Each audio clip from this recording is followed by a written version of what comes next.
0 subscriber से आप एक गाने को हिट करते हो तो ये अपने आप में एक बहुत बड़ी चीज़ है। 10 लाख व्यूज़ के अंदर में हमारे को 40-50 हज़ार रुपए आते हैं। अभी कुछ दिनों पहले हमने एक प्रमोशन के लिए एक इन्फ्लुएंसर को अप्रोच किया था। उनका ये जवाब आया था कि मैं हरियाणवी इंडस्ट्री के प्रमोशन नहीं करती हूँ। 30,000 रुपये सैलरी अच्छी होती है, लेकिन एक रेसलर के लिए 30,000 में काम नहीं चलता। मोदी जी की कोई ऐसी बात ही नहीं जो मेरे को अच्छी नहीं लगती। कुछ नहीं, बहुत कुछ गलत हुआ है, इसलिए आवाज़ उठाई और आज पूरा देश उस बेटी के साथ में है। आज अक्षय कुमार कितना कमाते हैं मंथली? काफ़ी अच्छा कमा लेते हैं। मेरा ये है कि आने वाले टाइम में बॉलीवुड के जो लोग हैं वो लोग भी आके हमारे प्रोडक्शन के साथ में अपने अपने रोल्स प्ले करें।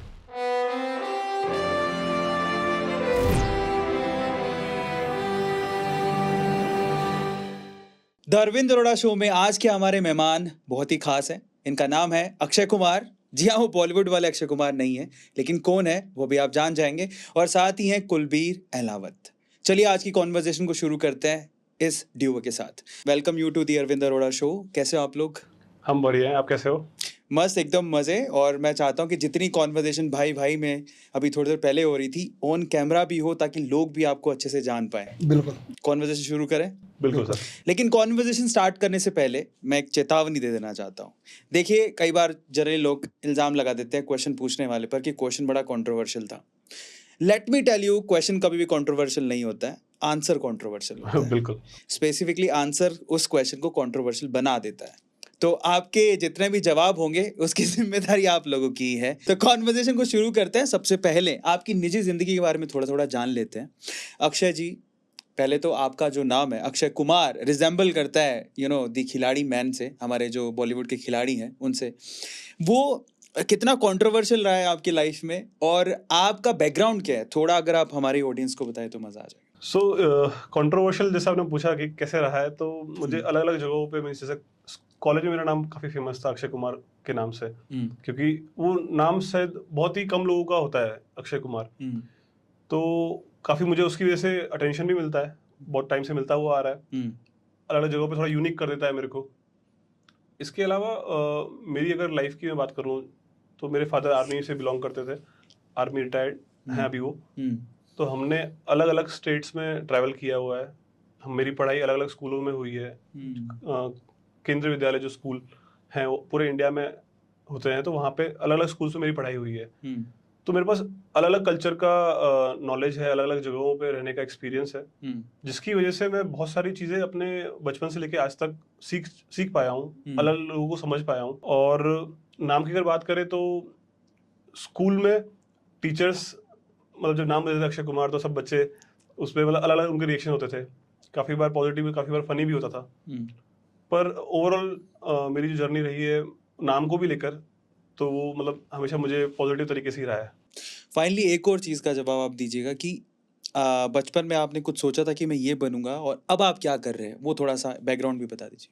तो हमारा जो फैमिली बैकग्राउंड है वो जॉब और फार्मर बैकग्राउंड है।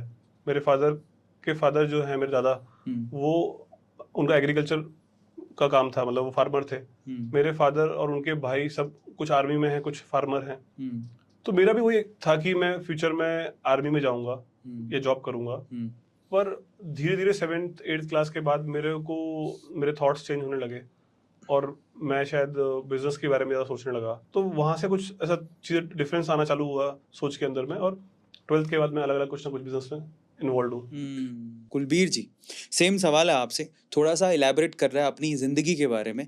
आप क्या बनना चाहते थे, कहाँ से हैं, अब क्या कर रहे हैं, थोड़ा सा बैकग्राउंड बताइए।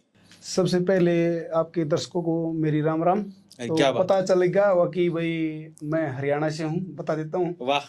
इंग्लिश में बोल नहीं सकता, हिंदी पूर्ण रूप से कोशिश करूँगा बोलने की, ज़्यादातर हरियाणवी में बात करूँगा।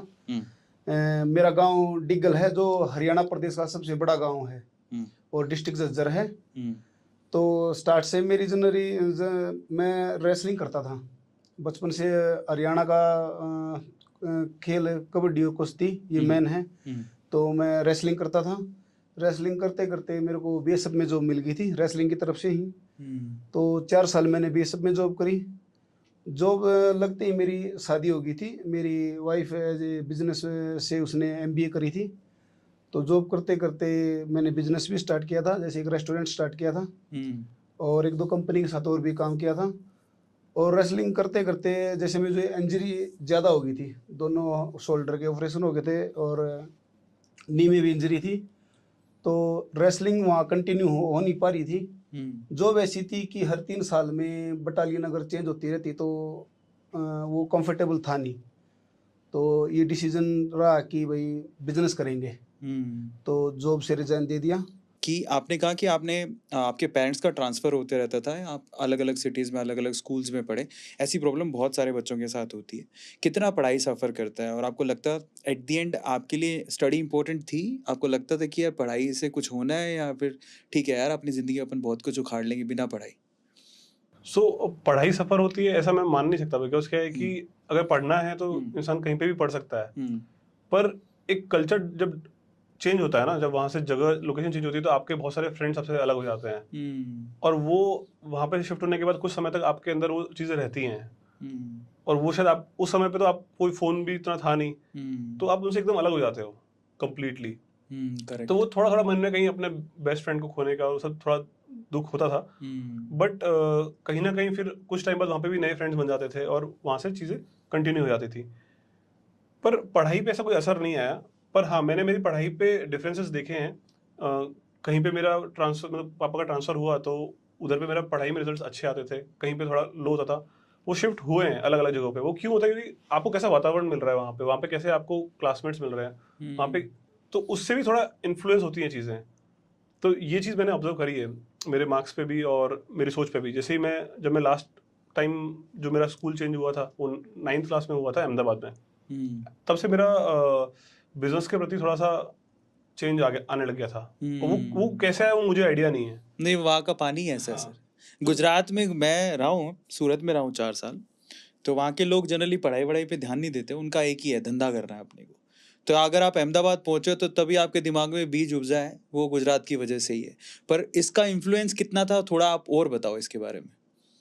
स्टार्टिंग में ऐसा मुझे कोई ऑब्जर्वेशन में नहीं था कि ऐसा मेरे को चेंज आ रहा है। हाँ।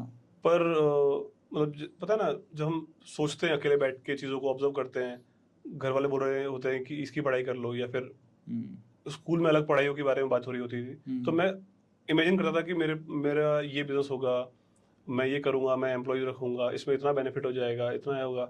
वो कैसे हो रहा था वो मुझे आइडिया नहीं है। ट्यूशन फीस पे करते थे तो फिर ट्यूशन में कितने बच्चे हैं, कितना प्रॉफिट है, क्या है, वो सब भी दिमाग चलता था। मतलब हर तरीके से दिमाग काम करने लगा था। और फिर जैसे कहीं पे किराए पे हम घर पे रह रहे हैं, तो वहां पर भी कि भाई इसने तो इतने घर बना के रखे हुए हैं, तो इसमें कितना, इसका रूम का इतना रेंट आता है, तो इसका इतना होता होगा। तो ऐसे सब दिमाग इस डायरेक्शन में काम करता था। और धीरे धीरे कुछ ना कुछ करते करते कुछ अपॉर्चुनिटीज मिलती गई और आगे बढ़ते रहे। चलो एक सवाल का एक ऑनेस्टली आपको जवाब देना है, पहली बार जॉब की थी या पहली बार खुद का ही फ्रीलांस का कुछ बिजनेस है काम किया था? मैंने जॉब शायद 20 दिन की है, 20 डेज वो मैंने की है। उससे ज्यादा मैंने जॉब नहीं की, और विदाउट सैलरी लिए मैंने वो जॉब छोड़ दी थी। उसमें सैलरी कितनी ऑफर हुई थी आपको? 16,000 रुपए। आज अक्षय कुमार कितना कमाते हैं मंथली? लमसम बता दो। आज मतलब काफी अच्छा कमा लेते हैं। काफी अच्छा कमा लेते हैं। लमसम बता दो। कोई नहीं आने वाला इनकम टैक्स वाला, चिंता मत करो। काफी अच्छा कमा लेते हैं। हाँ। वो जब हम लोग पर्सनली बैठेंगे बात करेंगे तब। अच्छा, तो एक और चीज देखो, एक लमसम फिगर कि हाँ इतने से इतना, एक ऑन एन एवरेज बता सकते हो, नो इश्यूज। मैं नहीं बता पाऊंगा। हाँ, क्योंकि इतना बड़ा कहीं स्विस बैंक में अकाउंट तो नहीं है। अच्छा ठीक है, इतना कभी सोचा था जितना अभी अर्न कर रहे हो, फ्रैंकली स्पीकिंग इतना कभी सोचा मैं इतना पैसा कभी कमा लूंगा?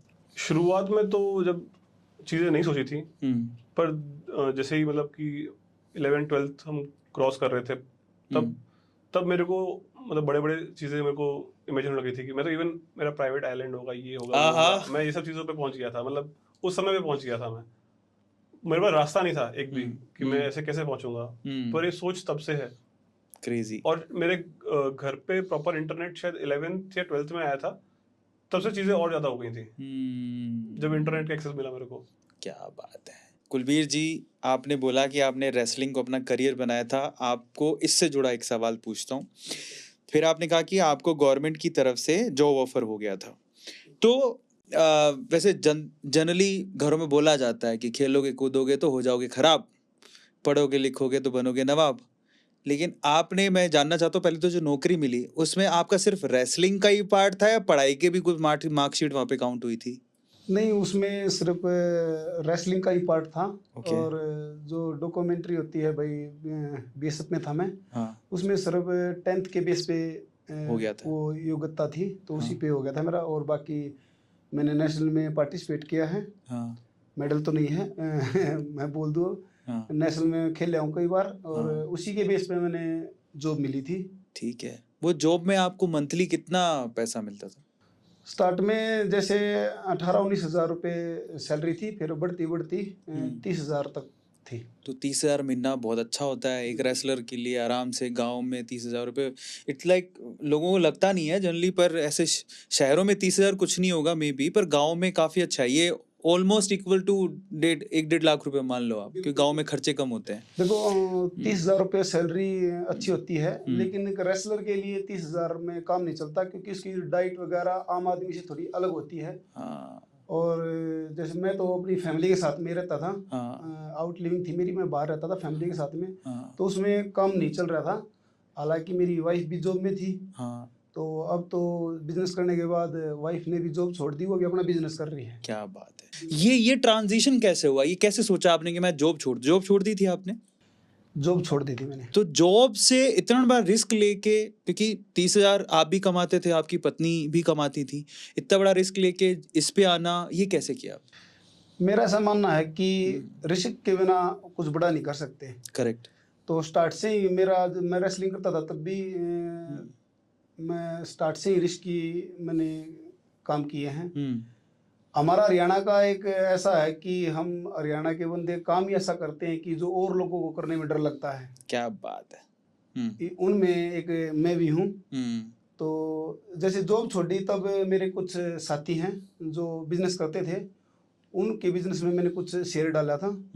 दोस्त मुझे भगवान की कृपा से अच्छे मिले हैं, वो आज भी मेरे साथ हैं। क्या बात। और हमेशा रहेंगे। मेरी दोस्ती अगर किसी से हो जाती है तो किसी से टूटती नहीं। कारण क्या है उसका? कुछ फोटो वोटो ले लेते हो क्या उसका? तो कारण ऐसा है जी, एक तो मेरे अंदर मतलब किसी के प्रति द्वेष भावना इस तरह का नहीं है। ठीक है। निभाते हैं तो शिद्दत से ही निभाते हैं। ये तो हरियाणा के खून में ही है। बिल्कुल। वो तो हमें पता है। तो एक तो किसी का बुरा नहीं करना, किसी के बारे में बुरा नहीं सोचना, ये मेरी खूबी है। करेक्ट। जो सब में नहीं होती। क्या बात है। तो किसी का बुरा नहीं करना और बुरा नहीं सोचना, तो दोस्ती अपने आप ही निभ जाती है। बहुत बढ़िया। आप दोनों में एक कॉमन फैक्टर है, मतलब एक कॉमन फैक्टर है, आप दोनों को एंटरटेनमेंट, मतलब तीनों में ही मान लो, मैं भी उस पे आता हूँ, मुझे एंटरटेनमेट बड़ा पसंद है, इस वजह से मैं यूट्यूब पे हूँ। पर आप दोनों का जब मैं पढ़ रहा था, जितना सुना मैंने, आप एक यूट्यूब चैनल को ओन करते हैं। सोशल मीडिया आजकल वारे न्यारे कर दिए उन्होंने, मेरे जैसों को भी ऊपर उठा दिया है। तो सोशल मीडिया पे आप लोग भी आओ, लेकिन आपने आते ही छक्के मारने चालू कर दिए हैं। तो ज़रा उस यूट्यूब चैनल के बारे में जानना चाहते हैं। पहले तो सोच क्या थी, और हरियाणवी इंडस्ट्री को ही क्यों पकड़ा, और इतने गजब के व्यूज़ कैसे आ रहे हैं, मतलब उसके पीछे का लॉजिक क्या, आपकी टीम कैसे काम करती है, उसके बारे में इलेबोरेट करके आप बताओ थोड़ा। हरियाणवी इंडस्ट्री को सिलेक्ट करने का रीज़न ये था कि जैसे बॉलीवुड है और पंजाबी इंडस्ट्री है, ये ऑलरेडी एक लेवल अचीव कर चुके हैं। वहाँ पे हमारा एंट्री करना, तो हमको ऑलरेडी बहुत सारे लोग वहाँ पे एंटर कर चुके हैं। करेक्ट। हरियाणवी इंडस्ट्री अभी राइज हो रहा है धीरे धीरे, और लोग उसे पसंद कर रहे हैं। आज से 10 साल पहले, 15 साल पहले पंजाबी इंडस्ट्री को लोगों ने एक्सेप्ट करना स्टार्ट किया था, इवन उससे पहले से भी स्टार्ट कर दिया था। करेक्ट। आज हर जगह पे पंजाबी गाने बजते हैं, तो हरियाणवी इंडस्ट्री भी उस लेवल पे धीरे धीरे आ रहा है, और उसको थोड़ा समय लगेगा, पर वो आगे बढ़ रहा है। तो राइजिंग चीज में अपॉर्चुनिटीज बहुत ज्यादा होती हैं। करेक्ट। और व्यूज के मामले में हरियाणवी इंडस्ट्री बहुत आगे है। व्यूज मतलब काफी, मतलब गांव में लोकल या फिर नॉर्थ बेल्ट में बहुत पसंद किए जाते हैं हरियाणवी गाने। करेक्ट। तो वहाँ पे अपॉर्चुनिटीज का भंडार था, और एंट्री जो है वो थोड़ा कंपैरेटिवली इजी था बाकी सबसे। तो बहुत सारे पॉइंट्स को हमने देखा उस चीज़ में, और हमने जो वहाँ पे मिसिंग चीज़ें उस पर ध्यान दिया, क्वालिटी पे ध्यान दिया, और कुछ चीज़ें वहाँ पे जो और अच्छी की सकती थी उन पे ध्यान दिया, और हमने फिर उसमें एंटर किया। फिर भी थोड़ा जानना चाहते हैं, पहले तो आपसे पूछना चाहता हूँ मैं, आपको जैसे आप पैसा लगाते हो कि हाँ ठीक है ये बिजनेस करना है, हरियाणवी इंडस्ट्री का समझ थी आपको, ये यूट्यूब की समझ थी, किस चीज़ की थी? या फिर ऐसा था कि ठीक है मैं तो पैसा लगा रहा हूँ दोस्त के इस प्रोजेक्ट पे और मेरे को मक्खन खाना है? क्या सीन था आपका?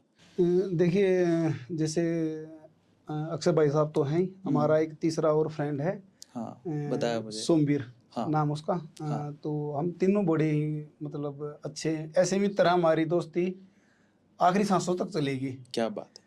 तो इसमें क्या है, जैसे अक्षय भाई साहब का भी और जो मेरे मित्र हैं, हम तीनों ने ये डिसाइड किया कि भाई हरियाणा इंडस्ट्री में अगर बिजनेस किया जाए तो कैसा रहेगा।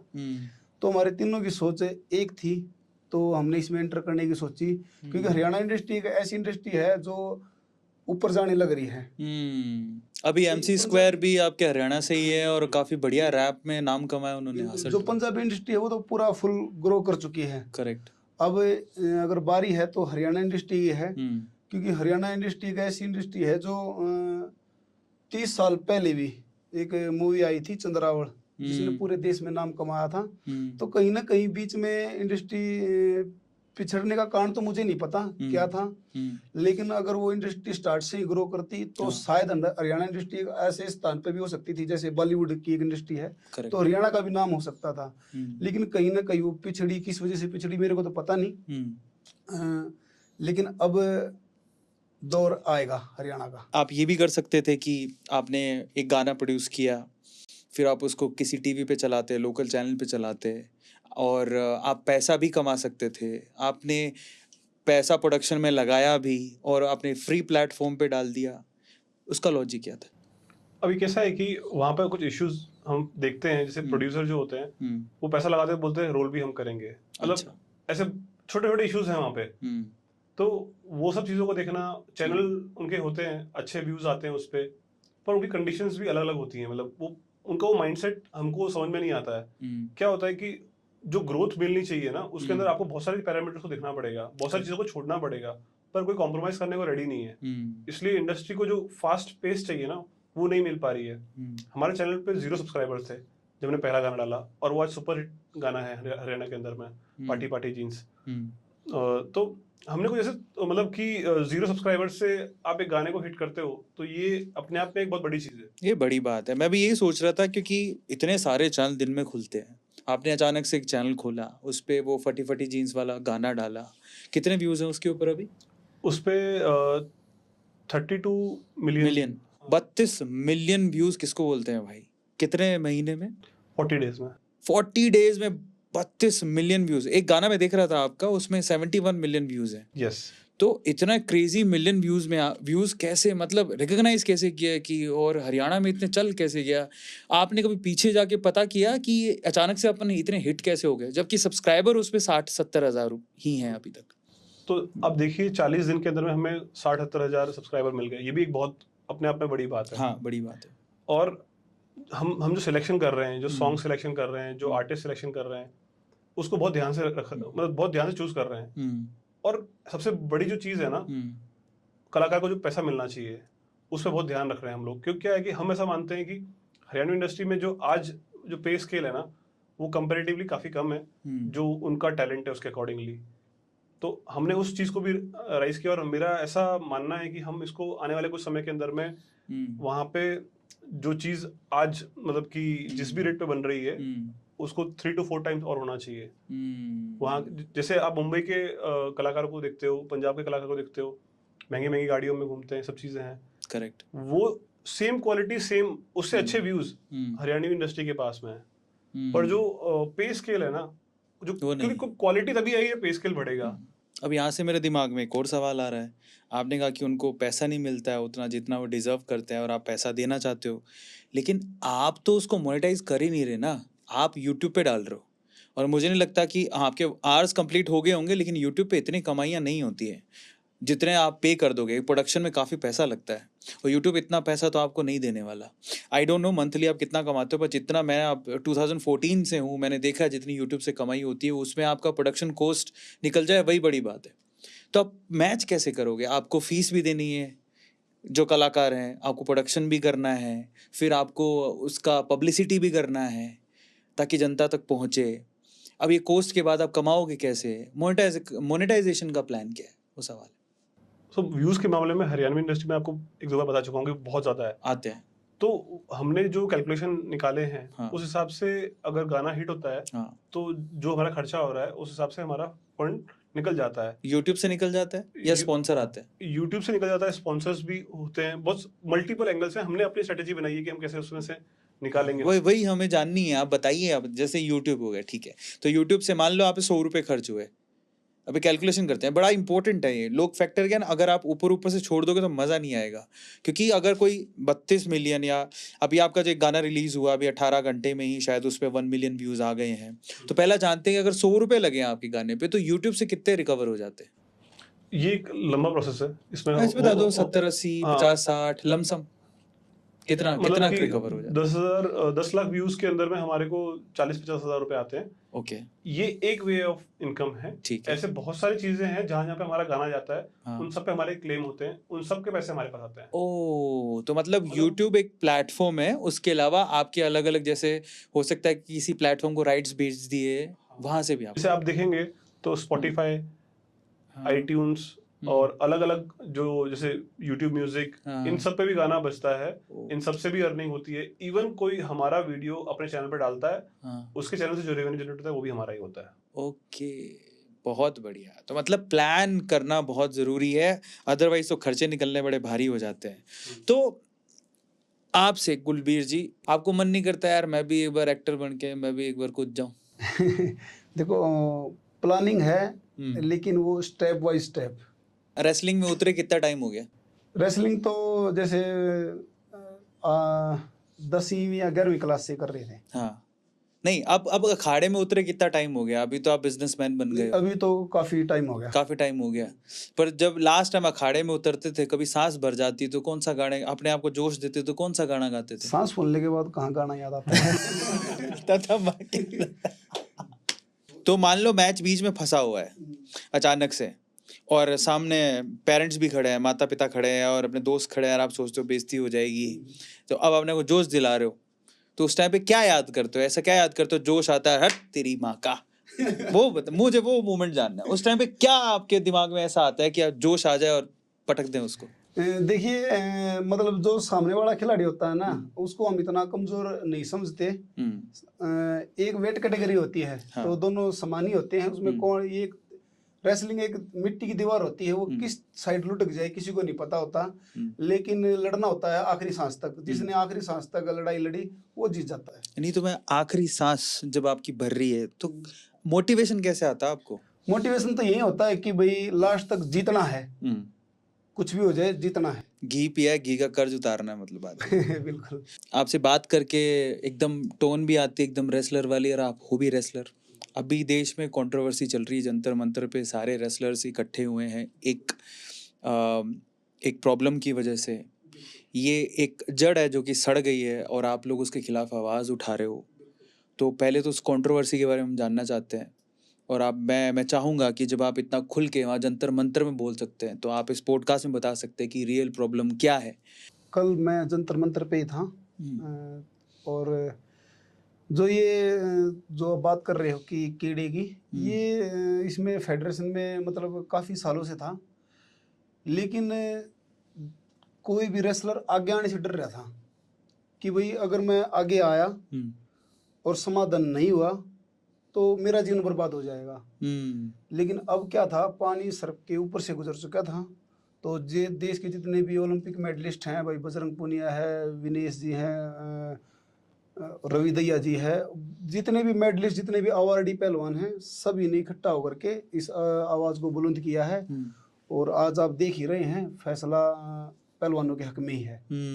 पर मैं ये जानना चाहता हूँ थोड़ा और, आपने सब मर्दों के नाम लिए, क्या ये प्रॉब्लम मर्दों के साथ थी?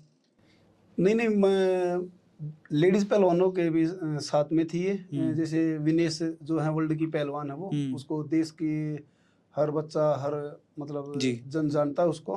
वो भी कल जंतर मंतर पे उसकी आंख से आंसू निकले हैं। तो ऐसे ही कोई लड़की मतलब रोड पे बैठ के नहीं रोएगी। कुछ नहीं, बहुत कुछ गलत हुआ है, इसलिए आवाज उठाई और आज पूरा देश उस बेटी के साथ में है और फेवर भी पहलवानों के हक में जाएगा। अब मुझे यहाँ पर एक छोटा सा सवाल और पूछ रहा हूँ मैं आपसे, आपने बहुत सारे रेसलर्स के नाम लिए और आपने ये कहा कि काफ़ी समय से ये प्रॉब्लम थी, लेकिन एक आग उठने के लिए चिंगारी की ज़रूरत होती है। मैं आपसे जानना चाहता हूँ वो मोमेंट कौन सा था जब ये बात हद से ज़्यादा पार हो गए और सारे रेसलर अपने जो है महान रेसलर इकट्ठे होकर जंतर मंतर में बैठ गए? कुछ दिन पहले टूर्नामेंट था, एक तो जैसे जूनियर सब जूनियर का लड़का था। हाँ। वो वीडियो काफी वायरल हुई थी। जो हमारे फेडरेशन के अध्यक्ष हैं ब्रजभूषण जी, उसने उस लड़के को थप्पड़ मार दिए थे, तो वो वीडियो भी वायरल हुई थी काफी। और एक वीडियो कुछ दिन पहले वायरल हुई थी, उसमें अध्यक्ष जी ने पूरे हरियाणा के पहलवानों को ही गाली दे दी थी। मतलब गाली ऐसी थी कि मैं ऑन कैमरा नहीं बता सकता, क्योंकि वो बड़ी गंदे उससे बोले थे। तो पूरे पहलवानों में गुस्सा था, रोष था। और जब बात उठ करके ये आई कि महिलाओं का शोषण भी हो रहा था, तो ये पहली रिपोर्ट किसने दी कि हमारे साथ ये हो रहा है? ये देखो, ऑन कैमरा तो मैं किसी महिला का नाम नहीं लूंगा। और जो विनेश जी ने कल बताया कि भाई अगर मामला कोर्ट तक गया तो वहां पर वो लड़की आएंगी, और प्रधानमंत्री के सामने भी बताने को तैयार है, विद प्रूफ है। शोषण था 100%, इसमें कोई झूठ नहीं है। फेडरेशन में काफी धांधलीबाजी और गंदगी थी, क्योंकि फेडरेशन के जो अध्यक्ष हैं ये अपनी दादागिरी चला रहे थे। इसीलिए मतलब पहलवानों को एकजुट होकर के जंतर मंतर पे आना पड़ा। जो सिलेक्शन होता है वो मंत्री जी के हाथ में तो है नहीं। मंत्री जी के नीचे मंत्री जी के पीए होते हैं, आपके जो फेडरेशन होती है उसका हेड भी होता है, कोच भी होता है। तो मैं ये जानना चाहता हूँ कि जो कीड़ा है, जो आप बोल रहे थे कि मंत्री जी, हो सकता है आप जो कह रहे हैं आपके शब्द के हिसाब से कि मंत्री जी दादागिरी दिखा रहे थे, वो किसी को टिकने नहीं दे रहे थे, लेकिन जो कास्टिंग काउच का कीड़ा है, फायदा उठाने वाला, वो नीचे से ऊपर तक था कि सिर्फ ऊपर तक था, वो थोड़ा सा मुझे बताओ। अकेला मंत्री नहीं, जो उसके इर्द गिर्द जो भी कोचेस वगैरह हैं, सब तो एक जैसे नहीं होती, 5 उंगली एक जैसी नहीं होती। लेकिन इस में ज्यादा ही मतलब गंदगी घुस चुकी थी। जो कुछ कोच भी हैं वो भी इसका फायदा उठा रहे थे, लेडीज रेसलरों का भी फायदा उठा रहे थे। वो मनमानी करते थे अपनी कहीं ना कहीं। मतलब एक ये होता है ना कि भाई बंदे इस संस्था में, मतलब ऐसे बंदे होने चाहिए कि जिनको जुनून हो कि हमारे देश की पहलवानी को और ऊपर उठा जाए। देखो, आप किसी भी देश का इतिहास उठा के देख लो या वर्तमान उठा के देख लो, जिस देश के खिलाड़ी तगड़े हैं वो देश भी तगड़ा है। अभी हमारा देश भी ऊपर उठने लग रहा है, तो हमारे कहीं ना कहीं श्रेय खिलाड़ियों को जाता है। करेक्ट भाई, ओलंपिक में मेडल आने लग गए। सबसे पहले सुशील पहलवान का आया था, उससे पहले लोगों की सोच भी नहीं थी। पहलवान सुशील ने ओलंपिक में मेडल लिया तो लोगों की सोच उठी। उसके बाद योगेश्वर दत्त का आया, बजरंग पुनिया का आया। तो वर्ल्ड लेवल पे भी काफी हमारे पहलवान जो है देश का नाम रोशन कर चुके हैं। लेकिन कहीं ना कहीं अब फेडरेशन में बहुत ही धांधलीबाजी और गंदगी थी, तो अब जरूरत थी इसको उखाड़ फेंकने की। अब आप लोग क्या चाहते हो फाइनली? हम ये चाहते हैं कि ये जो फेडरेशन है इसको पूरा का पूरा, इसको मतलब पूरा स्टाफ चेंज होना चाहिए।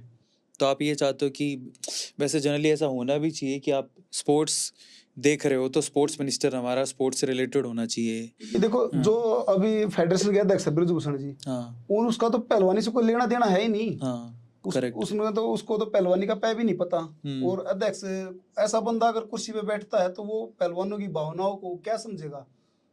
तो कुर्सी पर ऐसा बंदा बैठना चाहिए ना जो पहलवानों की भावनाओं को, हर एक खिलाड़ी की भावनाओं को समझ सके, ये समझ सके कि भाई उन्हें चाहिए क्या।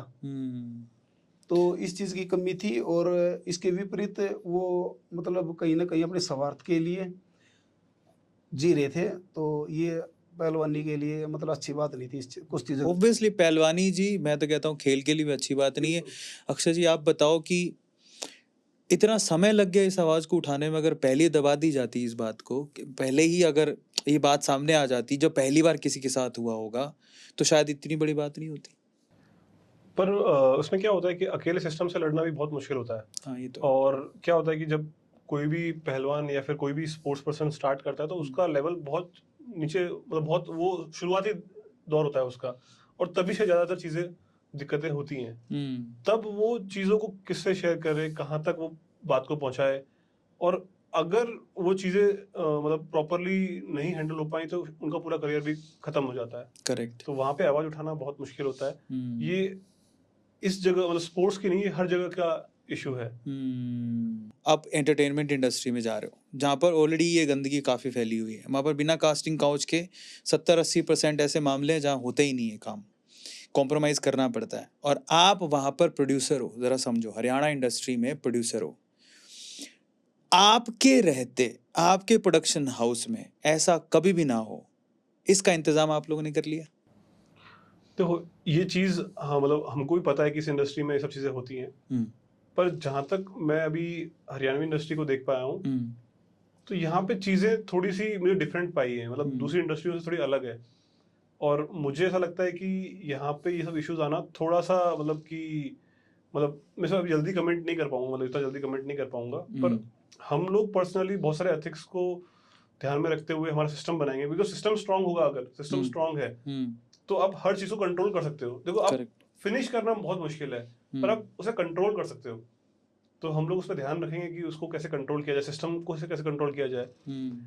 और वही क्वालिटी सिस्टम के अंदर में आता है तो ऐसे बहुत सारे प्रॉब्लम्स को सॉल्व किया जा सकता है। अगर जैसे कोई भी फेडरेशन है या फिर कोई भी कंपनी है, उसका सिस्टम स्ट्रांग है तो चीजें मतलब बहुत हद तक कंट्रोल की जा सकती है। कुलबीर जी, जितने भी आप लोग जंतर मंत्र में बैठे हो, आप वो मंत्री के खिलाफ आपके पास शिकायतें हैं और आप उसको हटाना चाहते हो, फिर आप किसको बनाना चाहते हो? कुछ सोचा आपने? देखो एक्चुअली मैं एक बात और बताना चाहूँगा।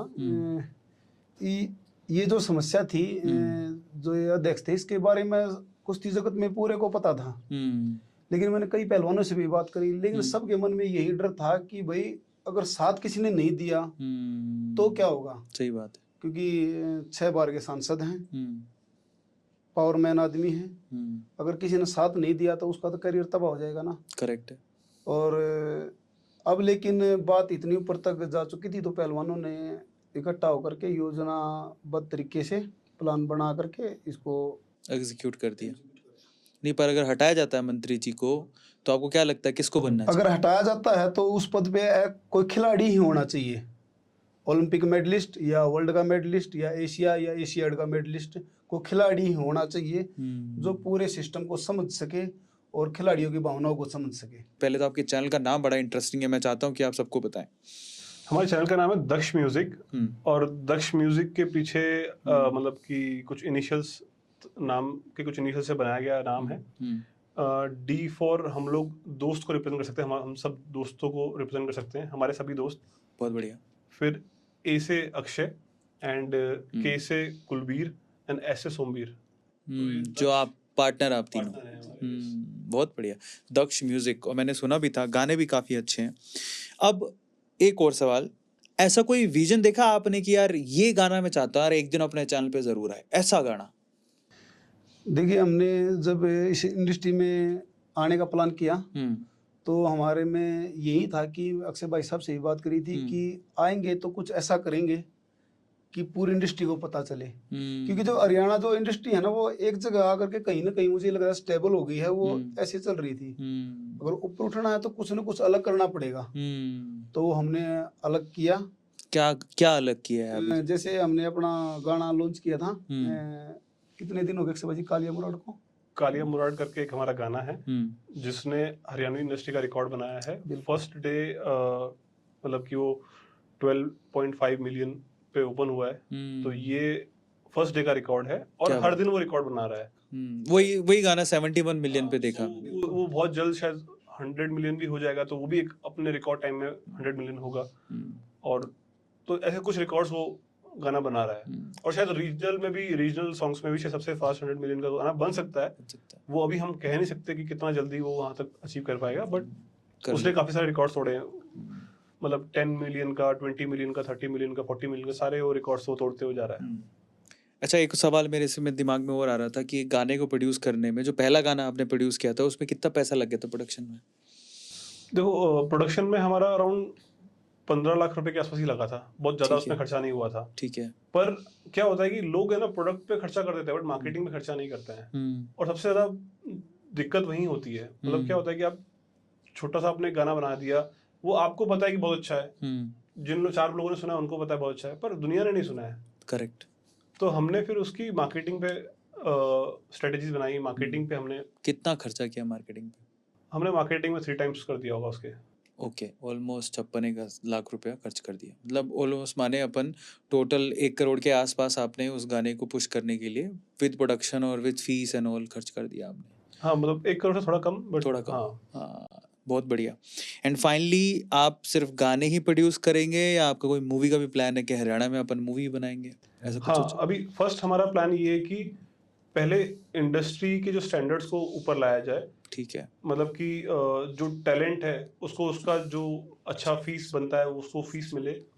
इसके अलावा हम लोग बाहर के जो टैलेंट्स हैं, जैसे बॉलीवुड के, पंजाबी इंडस्ट्री के, उनके साथ कोलैब करें, उनको अपनी इंडस्ट्री में लेके आएं। आपने देखा होगा साउथ इंडियन मूवीज में बॉलीवुड वाले खुशी खुशी चले जाते हैं। अभी कुछ दिनों पहले हमने एक प्रमोशन के लिए एक इन्फ्लुएंसर को अप्रोच किया था, मतलब वाया किसी के अप्रोच किया था, तो उनका ही जवाब आया था कि मैं हरियाणवी इंडस्ट्री के प्रमोशन नहीं करती हूँ। तो ये मुझे बहुत बात चुभी थी। हाँ, क्यों कर सकते हैं? मतलब कि शायद वो उसके स्टैंडर्ड्स को वहां तक नहीं रख रहे होंगे। तो मेरी ये प्लानिंग है, मेरा ये है कि आने वाले टाइम में बॉलीवुड के जो लोग हैं वो लोग भी आके यहाँ पे हमारे साथ में, हमारे प्रोडक्शन के साथ में अपने अपने रोल्स प्ले करें। बिल्कुल सही बात है, पर इसी से मैं एक सवाल पूछना चाहूँगा, जो MC स्क्वायर है, हरियाणा का छोरा, इतना नाम कमा रहा है रैप में, उसको अपने चैनल पे कब फीचर कर रहे हैं आप लोग? अगर मतलब कि सब कुछ सही रहा तो हम लोग बहुत जल्द फीचर कर सकते हैं। नहीं, पर हसल 2 जो अभी एक रिलीज हुआ है उसमें तो हरियाणा छाया हुआ था। एक वो क्या नाम है उस छोरे का, एक वो बहुत बढ़िया बीट बॉक्स या बॉक्स ऐसा करके, नाम भूल गया हूँ मैं, उसके पे हरियाणा के रैप थे, और हरियाणा की ये जो लैंग्वेज है, अक्खड़ लैंग्वेज बड़ी चल रही है, मजा आता है लोगों को सुनने में। बिल्कुल मजा आता है, पर क्या होता है कि वही क्वालिटी ऑफ वीडियो और बहुत सारी चीजों पे आपने आपने क्वालिटी कंटेंट देखा है, पर वो बहुत सिलेक्टिव है कंटेंट। हाँ, ये भी है। तो काफी बार लोग उसको, मतलब उन्होंने वो सब चीजें देखी नहीं होती, इमेजिनेशन होता है कि भाई हाँ मेरे को ये नहीं करना है। पर इसको बहुत जल्द चीजों को मतलब कि एक रेज द बार वाला। Correct, correct. एक चीज के बारे में बात रह गई जिसमें आप लोग पार्टनर हो, आप एक बहुत ही बड़ी स्मार्ट सिटी, जिसमें मेरे ख्याल से वो सपना है हमारे प्राइम मिनिस्टर नरेंद्र मोदी जी का भी, उन्होंने अनाउंसमेंट करा था इसका 2014 में थे, 2009 में 2009 में उसका अनाउंसमेंट हुआ था। मैं उसके बारे में थोड़ा जानना चाहता हूँ, क्योंकि बहुत सारे यूट्यूबर्स हैं जिन्होंने वहाँ जाके उस पूरी फील्ड को देखकर, उस पूरे सिटी को देखकर, उसका जो प्लान था उसको देखकर वीडियोस बनाए हैं। सोनू शर्मा जी हमारे बड़े भैया उसमें हैं, और मैं जानना चाहता हूँ वो पूरा जो स्मार्ट सिटी का प्लान है, ऐसा क्या खास है उसमें, मैं खास बात जानना चाहता हूँ कि जो पूरे इंडिया से उसको अलग बनाता है। सो उसकी जो प्लानिंग है वो बहुत बड़ी है। अगर मैं उस सिटी के साइज की मैं बात करूं, हाँ, तो वो अहमदाबाद से 2 गुना साइज है, मुंबई से भी बड़ा साइज है। मुंबई इमेजिन कर सकते हो, उसका जो स्क्वायर किलोमीटर निकाला जाए तो 720 के आसपास मुंबई का साइज है, और जो धुलेरा है उसका 920 स्क्वायर किलोमीटर है, मतलब ऑलमोस्ट 15 to 20% बड़ा मुंबई से। तो अपने आप में एक बहुत बड़ी चीज बन रही है वहां पे। प्लस मोदी जी का ड्रीम प्रोजेक्ट है। इसके अलावा हमारी सेंट्रल गवर्नमेंट, स्टेट गवर्नमेंट दोनों ही उसमें इन्वॉल्व हैं। हाईवेज उसको दिए गए हैं, उसको एयरपोर्ट दिया गया है, और एक वर्ल्ड लेवल का इंफ्रास्ट्रक्चर वहां पे बनाया जा रहा है। क्योंकि देखो, इंडिया को अगले 30 साल के अंदर में एक वर्ल्ड पावर बनाने का ड्रीम हमारी गवर्नमेंट लेके चल रही है। Correct. और रोड इंफ्रा, जैसे दिल्ली मुंबई इंडस्ट्रियल कॉरिडोर, ऐसे बहुत सारे बड़े बड़े प्रोजेक्ट्स हमारे देश में बन रहे हैं। इसका बेनिफिट हमको कुछ सालों में दिखेगा। करेक्ट। तो हमारी जो स्पीड है ग्रो होने की वो और बढ़ जाएगी। करेक्ट। तो उसमें ऐसे भी बड़े बड़े शहर जो कि स्मार्ट होंगे, जिससे कि कनेक्टिविटी होगी, वहां पे टेक्नोलॉजी होगी, इंफ्रा होगा, तो बाहर के इन्वेस्टर्स, बाहर के लोग, गांव से लोग, आसपास के गांव के लोग उधर पे जाएंगे। Correct. और वहां की अपॉर्चुनिटीज को अवेल करेंगे। कुलबीर जी, आप इस प्रोजेक्ट में कैसे जुड़ गए? मतलब आप तो अच्छे खासे रेसलर, आप तो मतलब अभिन्न अंग हो, रेसलर के बाद आपने जॉब छोड़ दी, जॉब छोड़ के बाद आप हरियाणा इंडस्ट्री में, वो तो समझ में आता है, बैकग्राउंड है आपका, एक रेसलर, प्रॉपर्टी डीलर बन गया, डीलर तो नहीं कहेंगे, इन्वेस्टमेंट कहेंगे हम लोग, है ना? तो ये एकदम से आप अहमदाबाद कैसे पहुंच गए? देखो, जब मैंने जॉब छोड़ी थी, हाँ, तो कहीं ना कहीं मेरी फैमिली वाले भी खुश नहीं थे। अच्छा, वो तो सही बात है। क्योंकि मैं बहुत ही निम्न परिवार से हूँ, तो जॉब पहले तो मिलना ही बहुत मुश्किल होता है, करेक्ट। फिर उसको छोड़ने की बात आती है तो फिर और भी बात, मतलब रिश्तेदारी भी साथ में नहीं थे तब तो। आज बहुत खुश हैं सब। तो जब जॉब छोड़ी तो मेरा खुद का डिसीजन था। डुलेरा का डिसीजन ऐसा था कि हम सब यार दोस्त बैठे थे, तो किसी ने बताया कि भाई डुलेरा शहर बन रहा है और ये मोदी जी का ड्रीम प्रोजेक्ट है। तो मैंने देखी थी, वीडियो देखी थी यूट्यूब पे।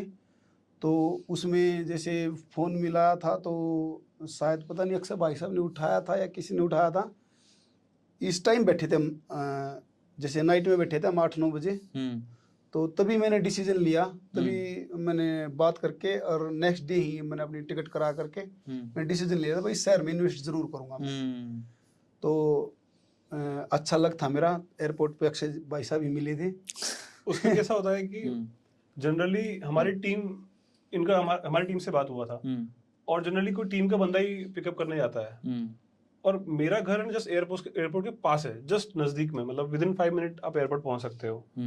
और उस दिन कुछ ऐसा इशू हुआ था कि हमारा जो एक सिस्टम है, क्योंकि उन्होंने रात को ही फोन किया था, रात को 10-11 बजे फोन किया है, तो चीजें अरेंज करना बहुत मुश्किल था। और उनकी फ्लाइट सुबह, इन्होंने डिसीजन लिया कि मैं सुबह ही आ रहा हूँ, मतलब ये क्विक डिसीजन था। रात को 10 बजे बात हुई, तभी टिकट बुक करके स्क्रीनशॉट भेज दिया, सुबह 8 बजे एयरपोर्ट पे।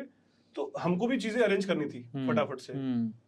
तो मैं उस टाइम पे पहली बार किसी क्लाइंट को पिक करने गया और वहां से हमारी दोस्ती हुई।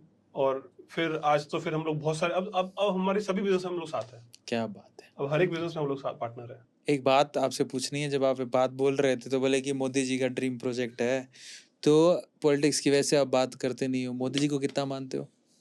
मैं ऐसा मानता हूँ अगर इस देश को कोई ऊपर ले जा सकता है तो मोदी जी हैं। और मुझे फिलहाल कोई दूसरा आदमी दिख नहीं रहा। भरोसा है वर्ल्ड लेवल पे जिसने बंदे ने ऐसी पहचान बना दी तो वो क्या कुछ नहीं कर सकता। भरोसा है, मतलब बहुत भरोसा। मोदी जी की कौन सी बात है जो आपको सबसे बढ़िया लगती? मोदी जी की कोई ऐसी बात ही नहीं जो मेरे को अच्छी नहीं लगती। क्या बात है, मतलब मैं मतलब उनको लाइक करता हूँ। अपनी पत्नी से ज्यादा प्यार तो नहीं हो गया मोदी जी से?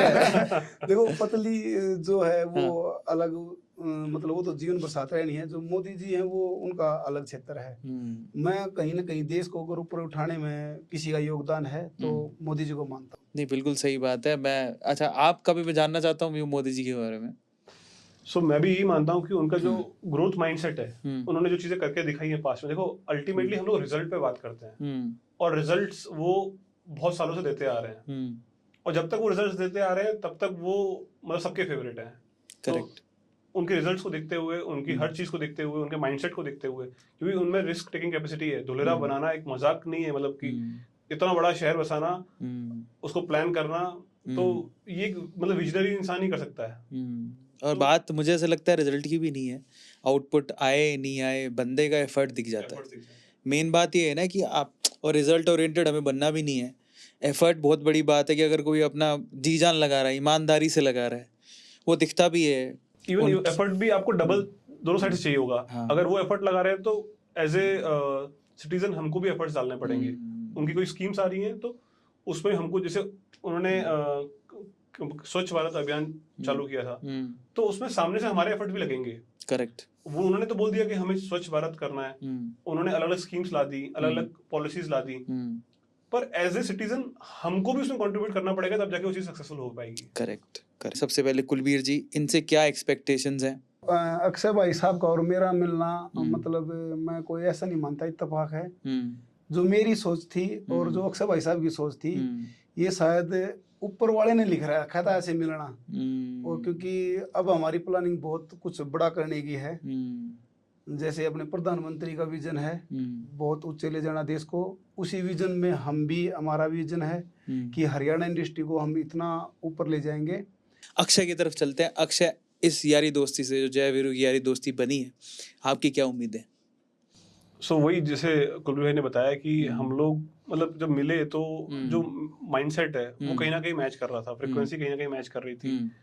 चीजें मतलब जब दोनों साइड से चीजें मैच करती हैं तभी उसमें कुछ आगे चीजें बढ़ती हैं। और उनके भी प्लान्स थे कि मतलब कि बिजनेस में उन्हें कुछ उनके एम्बिशंस थे, उन्हें आगे बढ़ना है। उनका जो बैकग्राउंड है तो वो भी फर्स्ट जनरेशन बिजनेस में है, मैं भी उसी बैकग्राउंड से बिलोंग करता हूँ कहीं ना कहीं, और मेरे को भी एक्सपेंशन में विश्वास है और उसमें आगे बढ़ना चाहता हूँ। जब चीज़ें फ्रिक्वेंसी मिल रही है तो जब एक और एक 11 हो सकते हैं तो क्यों ना मतलब कि उसको और उस बॉन्ड को स्ट्रॉन्ग किया जाए। जहाँ पे मैं शायद अकेला कंट्रीब्यूट करके कहीं तक जा सकता था, शायद आज वो multiply by 11, multiply by 100, multiply 1000 की स्पीड से आगे जा रही है। डेफिनेटली होगा ही। और देखो जहाँ तक मैं समझा हूँ, मतलब मैं तो राजस्थान से हूँ, देखो तो वो गुजरात और वो पंजाब हरियाणा के बीच में पड़ता है, तो हम तो क्या दोनों तरफ के लोगों को अच्छी तरह से समझें। तो जनरली क्या होता है, हरियाणा के पंजाब के लोग होते दिलदार, ऐसे भैया कोई बस एक बार रिश्ता बना लिया तो भैया ऐसा है, तेरी प्रॉब्लम मेरी प्रॉब्लम, ठीक है, ये हमने देखा है। लेकिन इस तरह गुजरात की तरफ आए तो गुजरात को मस्ती है एक ही, धंधा, धंधे के आगे कुछ नहीं, नो रिश्ता। तो उसमें आप लोगों की निभ रही है, भगवान करे निभती रहे, ठीक है। लेकिन ये जो सोच में आप दोनों ने यारी दोस्ती बनाई है, आपको लगता है कि यार ये सोच कहीं टकरानी नहीं चाहिए? इसमें क्या कॉम्बिनेशन है, जैसे मैं यूपी से बिलोंग करता हूँ पर वो पार्ट हरियाणा के क्लोज है, मतलब वो अच्छा, हाँ हाँ तो साफ है, ठीक है। तो क्या बात है। मैं शायद वो एक मतलब दोनों माइंडसेट लेके चलता हूँ, मतलब वो मेरे अंदर में सब दोस्ती भाईचारा वाला भी सब चीजें हैं, और गुजरात में मैं काफी समय मैंने रहा हूँ तो वहाँ की क्वालिटीज भी हैं। करेक्ट। तो वो क्वालिटीज को मैं फुलफिल कर पा रहा हूँ इस जोड़ी के अंदर में। जैसे आपके बारे में सुना कि आप अपने गांव में कन्यादान के लिए एक राशि देते, वो क्या है, वो कैसे सोच बनाई आपने, वो क्या है, जरा प्लीज बताइए। तो जब जैसे जैसे बिजनेस में ग्रो होने लग रही थी तो कहीं ना कहीं मेरे अंदर दयालुता बहुत ज्यादा है। ट्रैफिक जैसे कई देशों में घूमे हूँ, किसी देश में मैंने भिखारी नहीं देखा। अपने देश में सबसे बड़ी समस्या ये है कि ट्रैफिक पे इतने ज़्यादा भिखारी हैं। कहीं ना कहीं मेरी एक सोच ये भी है, देखो कर पाऊंगा या नहीं कर पाऊंगा वो तो पता नहीं, लेकिन कोशिश ज़रूर करूंगा कि इनको भी एक ऐसा सिस्टम में लेके आएं कि रेड लाइट पे भिखारी ना दिखाई दे। और रही बात वो आपने जो बात बताई कन्यादान वाली, वो था मेरा फैसला नहीं था, कहीं ना कहीं ऊपर वाले की ही उससे मेरे दिमाग दिल में आया था कि मैं अपने गांव के लिए क्या कर सकता हूँ। क्योंकि देश के लिए करूँगा तो सबसे पहले मुझे अपने गांव के से स्टार्ट करना पड़ेगा। गांव के लिए क्या कर सकता हूँ, तो मेरे माइंड में आया कि क्यों ना मैं अपनी जो गांव की बहन बेटियां हैं, देखो एक बाप जैसे लड़का होता है तो उसकी खुशी में पूरा परिवार खुशी मनाता, लेकिन मुझे नहीं लगता हमारे देश में एक समस्या है, लड़की होने पे कोई खुशी नहीं मनाता। करेक्ट। और इस धरती पे है ना जो महिला है, ये जो इसी को मैं मातृशक्ति है, इसको मैं सबसे ज़्यादा बड़ी शक्ति मानता हूँ। अगर मातृशक्ति नहीं तो कुछ भी नहीं धरती पे।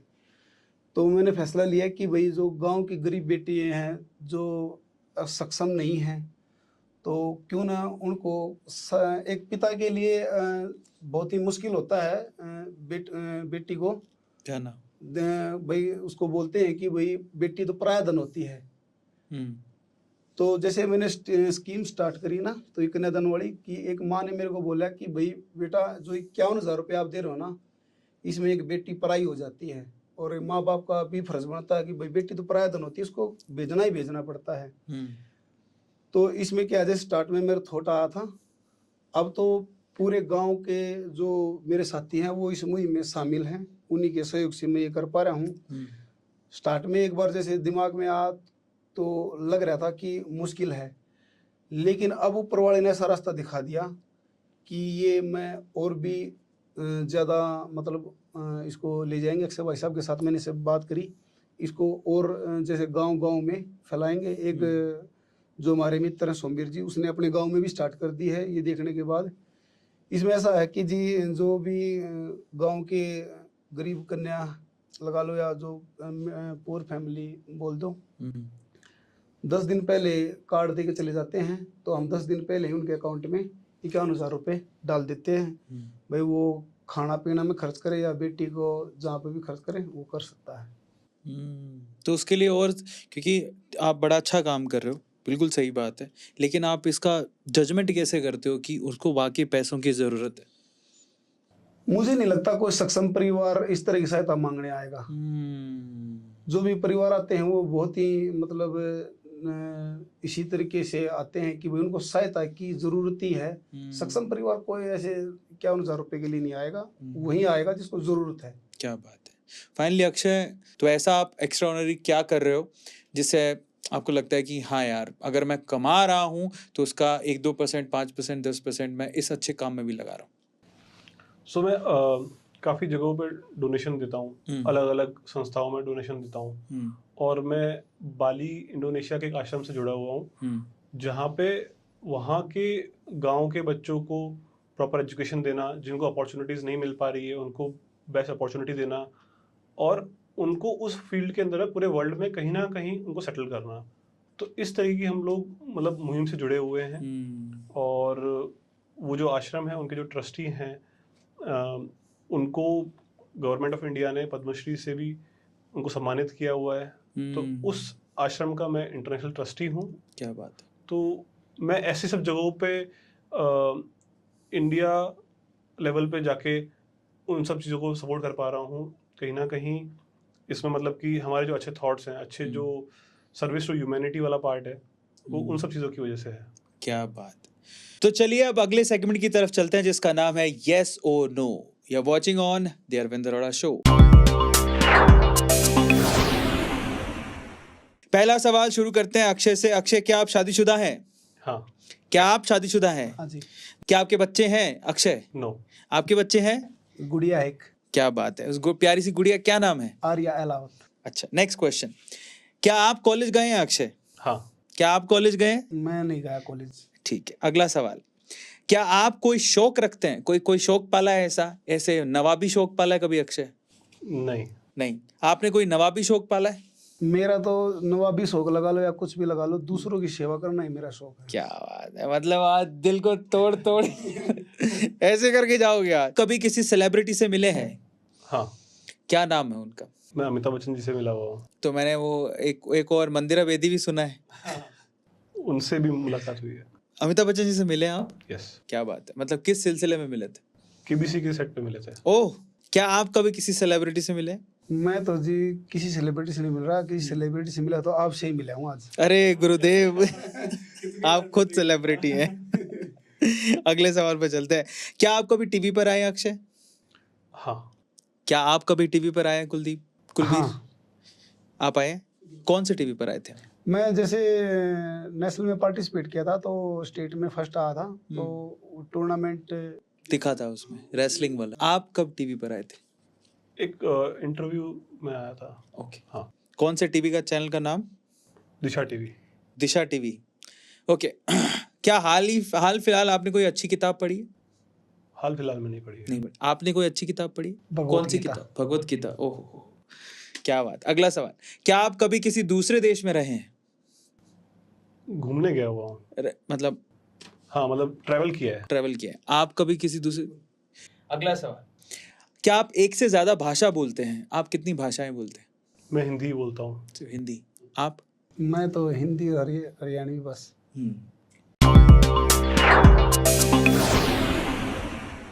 अब मैं आपको कुछ पिक्चर्स दिखाऊंगा और वो पिक्चर्स आपके सोशल मीडिया से हमने लिए हैं। आपको बस ये बताना है कि ये पिक्चर का कॉन्टेक्स्ट क्या था। पहली पिक्चर है ये, मतलब ये पिक्चर कब ली, कहाँ से ली, ये पहली पिक्चर है। ये अहमदाबाद का फोटो है, जहाँ पे एक अवार्ड सेरेमनी में मुझे इनवाइट किया गया था, तो वहाँ का ये फोटो है। ठीक है, मतलब मुझे ऐसा लगा था कि आपको कोई डिग्री दे रहे हैं। एक डॉक्टरेट की डिग्री मुझे दी थी वहाँ पे। क्या बात है। चलो दूसरी पिक्चर की तरफ चलते हैं। ये रही दूसरी पिक्चर। मैं लखनऊ में सीम आवास में योगी जी को मिला था, और वहाँ पे हमने डिस्कशन किया था इंडोनेशिया का जो हमारा आश्रम है बाली में, उसका और इंडिया का जो बॉन्डिंग है। वहाँ पे भी जो हमारी संस्कृति वाले पार्ट्स हैं, जैसे कि रामायण वहाँ पे होती है, ये सब चीज़ें होती हैं, तो उसका कल्चर उत्तर प्रदेश में जो राम मंदिर बन रहा है उसका कल्चर कैसे हम लोग इसको और स्ट्रॉन्ग बॉन्ड बना सकें, तो उस बारे में हमने डिस्कशन किया था। क्या बात है, बड़े शरीफ लग रहे हो इस पे। अगली पिक्चर देखते हैं। अगली पिक्चर और भी बड़ी है, ये लीजिए। हाँ जी, ये दिल्ली में राजनाथ जी के ऑफिस में वहाँ पे हमारी मुलाकात हुई थी और कुछ जो रिसेंट डेवलपमेंट्स जो हुए हैं धोलेरा में या उसके रिगार्डिंग बात हुआ था, चर्चा हुआ था। ओके, अब हम आखिरी पिक्चर की तरफ चलते हैं। ये लीजिए आखिरी पिक्चर। सो मैंने बताया कि हम सर्विस टू ह्यूमैनिटी में कंट्रीब्यूट करते हैं, तो उसी तरीके का एक अवार्ड है ये, जहाँ पे नितिन गडकरी जी ने सबको फैसिलिटेट किया था, तो ये वहीं पे हमको अवार्ड मिला था। ये मुंबई में हुआ था इवेंट। तो अब मैं आपके साथ एक गेम खेलूंगा। गेम आपके भाई के साथ खेलेंगे। 4 पिक्चर्स आपने देखी हैं, तो मैं इसको रोटेट कर रहा हूँ, ठीक है? आपको तो पता नहीं लगेगा कौन सी पिक्चर का। तो अब 4 पिक्चर्स आपने देखी है ना, तो आपको इनकी कौन सी पिक्चर ये चारों में से सबसे अच्छी लगी? नितिन गडकरी के साथ में। फाइनली आपको इसमें से एक पिक्चर चूज करनी है। आप ये लीजिए, तो आप इनमें से कोई एक पिक्चर चूज करिए, दिखाइए कौन सी है। नितिन गडकरी। देखा, इसको बोलते हैं मैजिक। इसको माइंड रीडिंग बोलते हैं। ठीक है, फाइनली ये एक्चुअली इसलिए करवाया है क्योंकि ये हम आपको गिफ्ट में दे रहे हैं। अच्छा, ये इतनी प्यारी सी पिक्चर, एक प्यारी सी फोटो, और ये आपको हमेशा याद भी रहेगा कि ये आपको द अरविंद अरोड़ा शो में मिली थी। So thank you so much, बड़ी प्यारी पिक्चर, और इसी तरह से आप नाम कमाते जाएं। और ये आपके दोस्त ने चुनी है और बिल्कुल जैसा हम सोच रहे थे वैसी वैसी चुनी है। फाइनली आखिरी कुछ रैपिड फायर क्वेश्चंस की तरफ चलते हैं। पहला सवाल है आपसे कि आपका पसंदीदा खाना कौन सा है जो आपको कभी भी खा सकते हो? पसंदीदा खाना, मैं एक्चुअली बाहर का खाना तो पसंद करता ही नहीं। घर का खाना पसंद करता हूँ।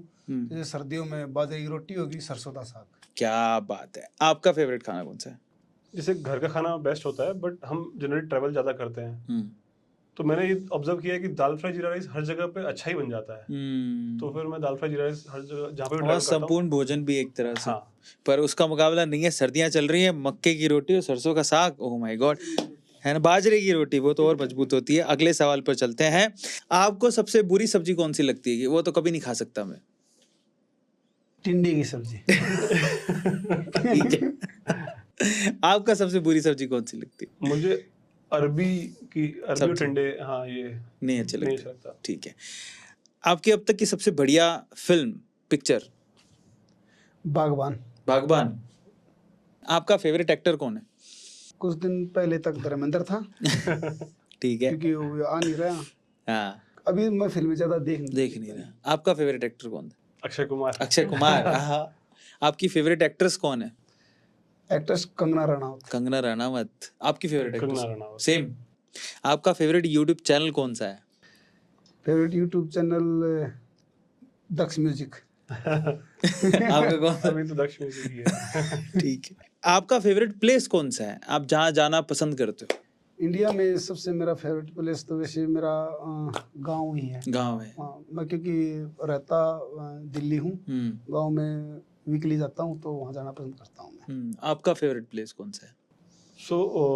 मेरे को भी गांव में जाने की अपॉर्चुनिटी कम मिलती है, पर जब भी जाता हूँ तो वहाँ पे मतलब बहुत अच्छा लगता है। और अगर प्लेस की अगर बात करें जहाँ पे मैं रेगुलरली जाता हूँ, तो उदयपुर हमारे अहमदाबाद से बहुत नज़दीक है। हाँ। तो वो एक अच्छी जगह मुझे लगती है। आपको किस चीज़ की सबसे ज़्यादा डर लगता है? डर तो किसी चीज़ का नहीं लगता। आपको किस चीज़ से सबसे ज़्यादा डर लगता है? मुझे डर किसी चीज़ का नहीं लगता, मतलब मुझे ऐसा कुछ फियर नहीं है। फेसबुक अच्छा लगता है कि इंस्टाग्राम के यूट्यूब? यूट्यूब। आपको यूट्यूब। क्या आपने कभी अपने किसी दोस्त को धोखा दिया है? कभी नहीं। क्या आपने कभी अपने दोस्त को धोखा दिया है? नहीं। क्या आपने एग्जाम में चीट किया है? बिल्कुल, चीट करके ही पास हुआ मुझे। क्या आपने एग्जाम में चीट किया है? अच्छा, आप सबसे पहले किसी लड़की में क्या चीज नोटिस करते हो? सादगी। आप सबसे पहले किसी लड़की में क्या चीज नोटिस करते हो? मतलब किस तरीके से कम्युनिकेशन हो रहा है वो नोटिस करते हैं पहले तो। ठीक है। आपकी कोई एक्स है? नो। आपकी कोई एक्स है? यस। क्या आप अपनी एक्स को आज भी स्टॉक करते हो सोशल मीडिया पे? नहीं करते हो। ठीक है। अगर आपने 1 करोड़ की लॉटरी जीती तो क्या करोगे उस 1 करोड़ का? मैंने बताया मैं तो दूसरों के लिए जीता दान कर हूँ, देंगे। दान कर दूंगा, दूसरों की भलाई के लिए जाएगा। ऑन द स्पॉट दान कर देंगे। हाँ। अगर इन्होंने 1 करोड़ की लॉटरी जीती और इन्होंने बोला कि अक्षय क्या करना है इस 1 करोड़ का, तो आप क्या बोलोगे इसको? दान ही कर देंगे, दान ही कर क्योंकि क्या है कि ऑलरेडी दान कर रहे हैं। इंडिया में आपका फेवरेट रेसलर आज के टाइम पे कौन है? बजरंग पूनिया, रवि दहिया। चलो अब रेसलिंग छोड़ते हैं, इंडिया में आपका फेवरेट स्पोर्ट्स पर्सन कौन है? यही दोनों। यही दोनों है, ठीक है। आपका इंडिया में फेवरेट स्पोर्ट्स पर्सन कौन है? तो उसमें मेरे को रोहित शर्मा बहुत पसंद है। पर अगर देखा जाए जो स्ट्रगल क्या बोलते हैं दूसरे फील्ड में हो रहा है स्पोर्ट्स में, वो भी धीरे धीरे देश का नाम रोशन कर रहे हैं और आगे बढ़ रहे हैं, तो उसमें मेरा फेवरेट रवि दहिया है। आपके घर में आपके सबसे करीबी कौन है? मेरी वाइफ। आपके घर में आपके सबसे करीबी कौन है? मेरी वाइफ और मेरी बहन। क्या आप कभी कोई ब्लाइंड डेट पर गए हो? नहीं जी। क्या आप कभी कोई ब्लाइंड डेट पर गए हो? हाँ। क्या आपकी कोई सीक्रेट रिलेशनशिप है? नो। क्या आपकी कोई सीक्रेट रिलेशनशिप है? नो। क्या आप कभी किसी सेलिब्रिटी को, क्या आपने कभी किसी सेलिब्रिटी को अपना क्रश माना है? क्रश मतलब बड़ी पसंद है मुझे। नहीं जी, कभी कंगना रनौत से मिलने की वो इच्छा है? इच्छा है। आपकी कभी आपका कोई क्रश रहा है? हाँ, जैसे कैटरीना कैफ और कंगना रनावत। जब मैं मतलब कि अराउंड 10th 12th क्लास में होऊंगा शायद, तब से ये लोग मतलब पर्दे पे आ रहे हैं, तो तब काफी था वैसा क्रश वाला फीलिंग था। आपकी लाइफ का आपका सबसे फेवरेट मोमेंट कि उस दिन आपके ना खुशी के मारे आंसू निकल गए, वो कौन सा? जब मैंने ये कन्यादान वाली स्कीम स्टार्ट करी ना, हाँ। तो तब प्लान नहीं था कि इसको रन कैसे करेंगे। तब ऊपर वाले ने रन का प्लानिंग दिमाग में आइडिया लगा दिया, वो सबसे खुशी का पल था। आपके जिंदगी का सबसे खुशी का पल जिसमें आपकी आंखों से आंसू आ गए? शायद मेरा शादी के टाइम पे मेरी मम्मी ने मेरे को बोला था कि मतलब कि मैं चाहती हूँ कि तू शादी कर ले। तो मैंने तब हाँ बोला था। तो उनकी जो खुशी थी, जो उनका मतलब कि आंखों में शायद आंसू थे उस समय पे, तो वो मेरा सबसे फेवरेट मोमेंट है। ठीक है अक्षय, कुलबीर और सोमवीर में आपको ज्यादा मैच्योर कौन लगता है? कुलबीर। आपका फेवरेट कौन है दोनों में से? सोमवीर। कुलबीर 2 लोग हैं, ठीक है, एक अक्षय और एक सोमवीर। आपका फेवरेट कौन है इन दोनों में से? वैसे तो मेरे फेवरेट दोनों ही है ऐसे। मेरे को पता था यार मैं पॉलिटिकली करेक्ट आंसर देगा, एक आदमी बोल। तो फिर तो डेफिनेटली मेरा दोस्त जो बस 10 साल से दोस्ती है मेरी सोमवीर के साथ में, मैं उसी को अगर चूज करूंगा। ठीक, मान लो आपने आइलैंड खरीद लिया आपने, और अब आप तीनों दोस्त वहीं पे हो, ठीक है, और फिर आपने एक नाव पकड़ी और नाव है एकदम समंदर के बीचों बीच, उसमें हो जाता छेद। अब कंडीशन ये है कि तीनों लोग उस पे बैठे हो और नाव डूबने वाली है, पर आपके पास इतनी अक्षय कुमार वाली पावर है कि आप किसी एक आदमी को बचा सकते हो, तो आप किसको बचाओगे इन दोनों में से? वो मेरा डिसीजन शायद उस समय स्पॉन्टेनियस होगा, मेरे को आइडिया भी नहीं है क्या होने वाला है उस समय पे, क्या कंडीशन रहेंगी। मैं बता दूंगा भाई जी, मुझे तो तैरना आता है। सोमवीर को बताओ आप। तो मुझे भी तैरना आता है। हाँ। तो सोमवीर भाई को बचाएंगे हम दोनों मिलके। बहुत बढ़िया, मजा आ गया फाइनली। अगर अक्षय से सबसे पहले पूछें कि जो सामने यूथ देख रहा है यंग एज में, कौन सी एक ऐसी चीज है, 2 ऐसी चीजें उसको ध्यान रखनी चाहिए कि भैया इस चीज का ध्यान रखो तभी सक्सेसफुल होगे? सबसे बड़ी जो चीज़ है ना, उनके अंदर में लर्निंग पावर होना चाहिए और लिसनिंग पावर होना चाहिए। ये दोनों चीज़ हर चीज़ कर सकती है। जैसे मैं कोई भी चीज़ में करता हूँ, कोई भी नई इंडस्ट्री में जाता हूँ, तो पहले मैं लोगों से सीखता हूँ, लोगों से राय लेता हूँ। मतलब वो राय सही है नहीं गलत है वो बात की बात है, पहले मैं सुन लेता हूँ, फिर अपने घर पे जाके शॉर्ट उसमें से जो चीज़ चाहिए मेरे को वो चीज़ रखता हूँ और उसके बाद में काम करता हूँ। काफ़ी बार क्या होता है कि जो यंग एज पे जो एंटरप्रेन्योर्स आते हैं, सबसे कॉमन प्रॉब्लम ये है, ऑलमोस्ट सभी लोग, मैं खुद भी या फिर बहुत सारे लोग इसके अंदर में फॉल करते हैं, कि जब वो आते हैं ना तो एक मोटिवेशन में आते हैं, लैक ऑफ प्लानिंग, उनको लगता है मेरी प्लानिंग हो चुकी है, पर शायद वो प्लानिंग हुई नहीं है, वो तो शुरू भी नहीं हुई प्लानिंग, और आके मैं सही हूँ और जाके अपना डिसीजन ले लेते हैं, और 1-2 साल के अंदर में वो एक अपने ऊपर एक बहुत बड़ा बर्डन क्रिएट कर देते हैं, और फिर उससे निकल पाना और उसके स्ट्रगल्स चालू होते हैं। पर इसी चीज़ को वो आकर सबसे सीखे, जो आज हम करते हैं, पहले ये नहीं करते थे, इसलिए हम लोग फटाफट चीज़ों में आगे मतलब बढ़ रहे हैं, क्योंकि जो चीज़ पहले नहीं करते थे वो अब कर रहे हैं। करेक्ट। कुलबीर, आप अगर एक कोई सजेशन देना चाहो आज की युवा पीढ़ी को, बिल्कुल देना चाहूँगा। प्लीज आप बताएं। अगर सबसे पहले तो मेरी ये सोच है कि अगर कुछ बड़ा करना है तो जैसे हमारे बड़े बुजुर्ग बोलते हैं कि भाई पैर उतने पसारने चाहिए जितनी चादर हो। मैं इसको बिल्कुल नकारता हूँ। पैर अपना लक्ष्य इतना ऊंचा रखो और चादर को इतनी बड़ी करो कि पैर फुल पसरे, कोई प्रॉब्लम नहीं हो। एक चीज और कहना चाहूंगा कि जो भी काम करो लक्ष्य बड़ा रखो, प्लान करो और उस पे काम करो।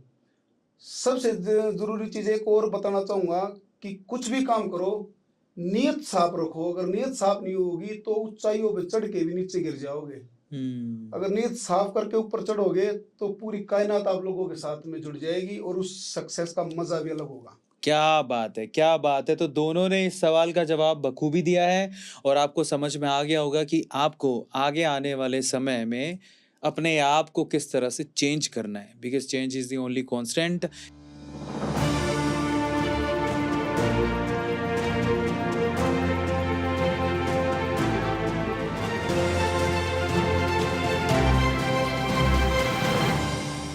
इसी तरह से सीखते रहो, मुस्कुराते रहो, आगे बढ़ते रहो, नए एम बनाओ, अपने आप को छोटा मत समझो, क्योंकि कोई भी कुछ भी अचीव कर सकता है। ये सिर्फ आपके दिमाग का भ्रम है जो आपको रोकता है।